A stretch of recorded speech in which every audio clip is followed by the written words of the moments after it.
कल के जलसे में अली अमीन गंडापुर ने कहा है कि 15 दिन के अंदर अंदर खान साहब को जेल से बाहर रिहा कराएंगे। तो क्या आप समझते हैं कि क्या ये अवाम की ताकत से होगा या मुकदमात के हवाले से जो अदालतें हैं वहाँ से उनकी रिहाई होगी? और क्या मेरे पास जो मालूमात हैं उसके मुताबिक उन पर सिर्फ 2 केसेस हैं जिसमें उनकी ज़मानत खारिज हुई हुई है और दूसरी जो है जिसके मुचलके जमा नहीं हुए उसमें ज़मानतें हुई हुई हैं। तो क्या बानी पीटीआई 2 हफ्तों में बाहर आ जाएंगे? देखें, आपका जो सवाल है ना, इसका जो जवाब है वो है हमारी जो अदलिया है। अगर वो आज़ादाना फैसले कर दे, उसमें इस्टेब्लिशमेंट की मुदाखलत ना हो, जो इस्लामाबाद हाई कोर्ट के जजेस के लेटर से वाज़िया हो गया कि इदारों के बिहाफ में मुदाखलत होती है, जुडिशरी की इंडिपेंडेंस कॉम्प्रोमाइज़ की जाती है। तो अगर ना हो, जुडिशरी इंडिपेंडेंट हो और चीफ जस्टिस कादी फाइज ईसा साहब जैसे ना हो, कोई इंडिपेंडेंट चीफ जस्टिस हो, तो मेरे ख्याल से खान साहब 1 हफ्ते में भी बाहर आ सकते हैं। लेकिन अभी से जो हालात हैं, अभी जो फैक्ट्स हैं, बिल्कुल देखें, ये नैब की जजमेंट आने के बाद अल-कादिर केस तो वैसे मेरिट पे भी नहीं बनता था। अब तो वो केस, उसकी जुरिस्डिक्शन ही नैब की नहीं बनती है सुप्रीम कोर्ट की जजमेंट आने के बाद। तो ऐसा कोई मुकदमा नहीं है लेकिन सर जिसकी वजह मिलिट्री से ट्रायल के भी तो खदशात हैं, उसके भी तो खदशात का इजहार किया जा रहा है कि मिलिट्री ट्रायल भी हो सकता है। देखें, अभी तक ग्राउंड पे उससे हमें कुछ कागजों में नजर नहीं आया कि वो हो रहा है। हमें सिर्फ ये हुकूमत वक्त की कुछ मिनिस्टर की स्टेटमेंट से हमें पता लगता है, या हमें कुछ सहाफ़ी हजरात हैं जिनको व्हाट्सएप मैसेज किया जाता है, फिर वो उसी को ट्वीट कर देते हैं, वहां से पता लगता है कि कुछ ऐसा हो रहा है। अगर वैसा कुछ हो रहा हुआ, हमने उसकी पिटिशन तो फाइल की हुई है, लेकिन उसकी जो एविडेंस है वो इनको कहीं से लानी पड़ेगी, क्योंकि अभी तक 9 मई में खान साहब के खिलाफ एक एविडेंस भी नहीं आई, आयोटा भी नहीं आया उसका। जब तक वो एविडेंस नहीं आती इनके पास, और वो जो है ही नहीं, तो मिलिट्री कोर्ट में ट्रायल करें या नॉर्मल कोर्ट में ट्रायल करें, वो गैर आईनी, गैर कानूनी होगा, और हमारे पास अदालत का रास्ता एग्जिस्ट करता है, वहीं पे जाएंगे।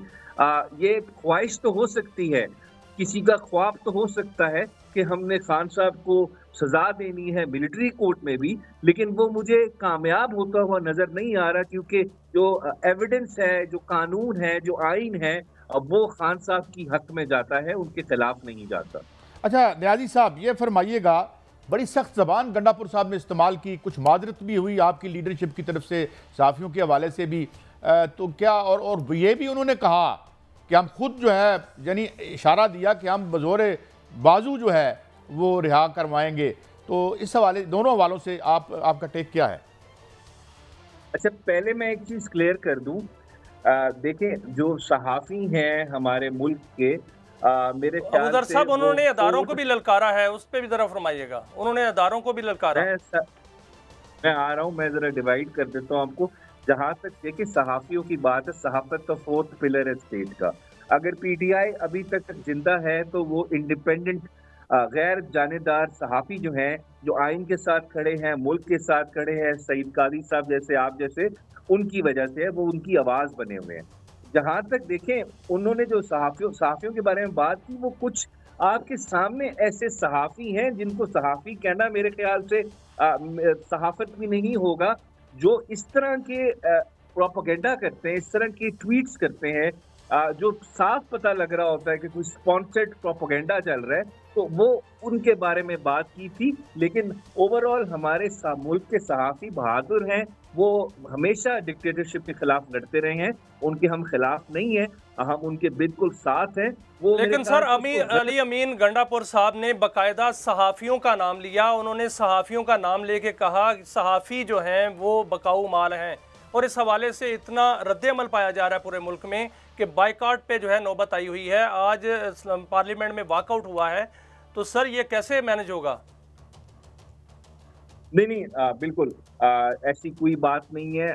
कोई सहाफ़ी ऐसे नहीं है कि हमारी मुल्क की सहाफ़त बकाऊ माल नहीं है। इस मुल्क की मेरे ख्याल से जो जर्नलिज्म है, इस मुल्क के जो सहाफ़ी हैं, उन्होंने इस मुल्क की तारीख है, जब से पाकिस्तान बना है, इन्होंने जुल्म के खिलाफ आवाज़ उठाई है, उन्होंने हमेशा डिक्टेटरशिप के खिलाफ जद्दोजहद की है। और इस तरह की स्वीपिंग स्टेटमेंट्स मेरे ख्याल से हमें सहाफ़त के खिलाफ, सहाफ़ियों के बारे में नहीं देनी चाहिए। अगर किसी की इससे दिल आज़ारी हुई है तो उससे मैं भी माजरत करता हूँ, लेकिन जहां तक मुझे पता है वो सिर्फ 1, 2, 3। अच्छा, इससे आगे बढ़ते हैं। देखें, कोई बात नहीं, आप सही कहते हैं, हर जगह पे अच्छे बुरे लोग होते हैं, उसमें हमें डिस्टिंक्शन करनी चाहिए। आपने बड़ी मुनासिब बात की। लाहौर का जलसा हर सूरत करेंगे, हर सूरत रिहा करवाएंगे, तो क्या कोई वार पाथ पे जा रही है हुकूमत के साथ, या एक ऑफेंसिव पे आ रही है पार्टी आपकी? देखें, लाहौर का जलसा बिल्कुल, अभी हमने 1 हफ्ते से एनओसी की दरख्वास्त दी हुई है डीसी साहब को, लेकिन हमें उस पर कोई जवाब नहीं आया। अभी हम अदालत जाएंगे और इंशाल्लाह हमें उम्मीद है कि अदालत हमारे बुनियादी हुकूक जो हैं उनको अपहोल्ड करेगी और हमें इजाज़त देगी पॉलिटिकल गैदरिंग को स्टेज करने की। लेकिन अगर एग्जीक्यूटिव की तरफ से या हुकूमत जो पंजाब की है उसकी तरफ से कोई छेड़खानी की गई और हमें पीसफुल प्रोटेस्ट ना करने दिया गया, तो फिर उसकी जिम्मेदार तो हुकूमत खुद होगी, क्योंकि हम तो अपना आईनी जो हमारा हक है आइन में दिया गया है उसको एक्सरसाइज करना चाहते हैं। हम पूरा लीगल प्रोसेस फॉलो करेंगे।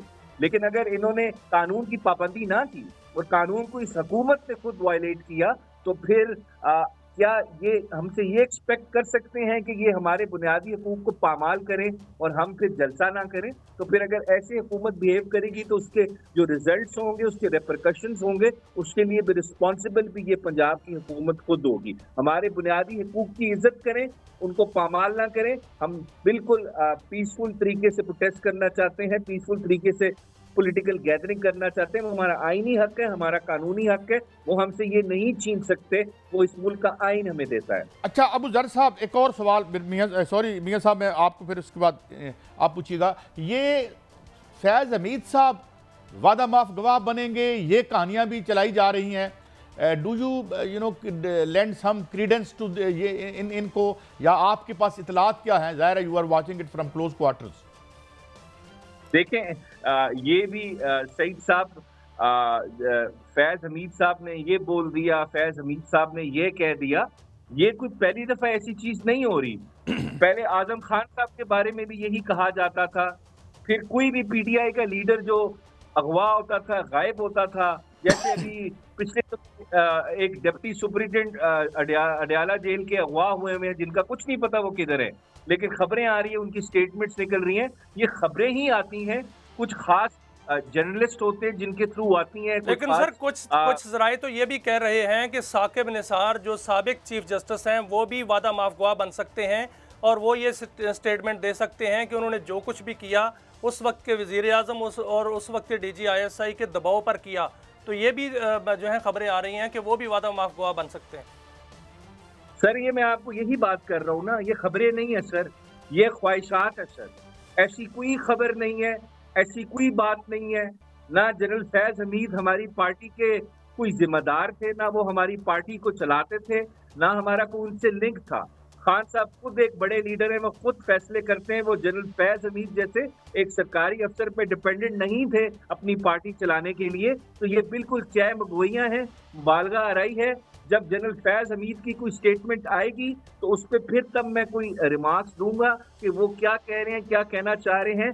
लेकिन अगर आपने खान साहब को जोड़ना है जनरल फैज हमीद के ट्रायल से, तो फिर आप ये छुप छुप के वार नहीं कर सकते, आपको ओपन ट्रायल करना पड़ेगा, क्योंकि आप सीक्रेट ट्रायल नहीं कर सकते। फिर जब बात बाहर आएगी, हमारे वकला भी होंगे, वो फिर बात तब उस चीज का जवाब देंगे। लेकिन अभी तो सिर्फ खबरें चलाई जा रही हैं, ऐसी कोई चीज ऑन रिकॉर्ड नहीं आई। बहुत शुक्रिया अबू जर सलमान नियाज़ी, आपने हमें अपना कीमती वक्त दिया।